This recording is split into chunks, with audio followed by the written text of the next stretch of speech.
Hi friends, good morning అండి. ఇవాళ శుక్రవారం కదా, పొద్దున్నే అయితే లేచానండి. ఇంకా స్నానం అయితే చేసి ఇంట్లో పని అంతా ముగ్గుచ్చేసుకుని ఇంకా బయట అంటే తెల్లవారుజామున లేస్తాను కదండి. ఇంట్లో పని అయినాక బయట ముగ్గేసుకుంటాను అనమాట. 5 అయినాకే డోర్ తీస్తాను. 4:30 కల్లా లేసానండి. ఇవాళ శుక్రవారం కదా, ముగ్గేసుకుని పసుపు రాసి బొట్లు పెట్టుకోవాలని చెప్పేసి పెందలకాడలు వేసా అన్నట్టు. నేను వేసే ముగ్గు వచ్చేసి పద్మం అండి. పద్మం ముగ్గులో పీట ముగ్గు వచ్చేటట్టు వేసానండి. ఎందుకంటే లక్ష్మీదేవికి ఎంతో ఇష్టం కదా పద్మం. అందుకనే శుక్రవారం పూట అయితే పద్మం వేసుకుంటా. అలాగే పీట ముగ్గు కూడా వేస్తారనమాట శుక్రవారం. అందుకే ఈ రెండు కలిసి వచ్చేటట్టు మధ్యలో పద్మం వేసి చుట్టూ పీఠాలలాగా ముగ్గు అయితే వేసుకున్నానండి.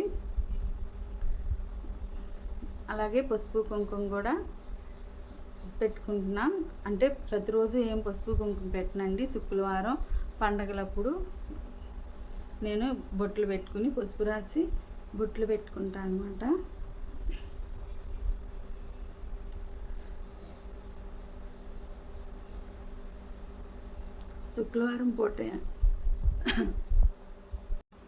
శుక్రవారం రాగానే వాకిటి గుమ్మాలన్నీ కలకలలాడిపోతూ ఉంటాయి కదండి పసుపు కుంకాలతో.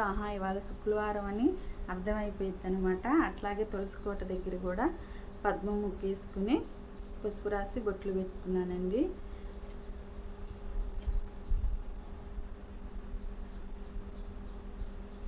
ఇప్పుడే తెల్లారుతుంది, కనిపిస్తుంది కదా. అలాగే స్టవ్ మీద కూడా ముగ్గేసేసుకున్నాను అనమాట. మామూలుగా అయితే స్టవ్ దగ్గర బియ్యం పిండితో ముగ్గేస్తాను. ఇంకా గవిక్కన వచ్చేసేసి చేతిలో చేపలీసి ఉంటే మర్చిపోయి వేసేసాను అనమాట.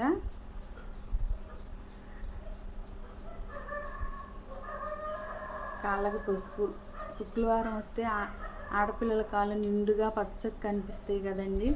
పసుపు రాసుకుని కాళ్ళకి చక్కగా నిండుగా. ఇదేండి నా మినీ లాగ్. సబ్స్క్రైబ్ చేయండి.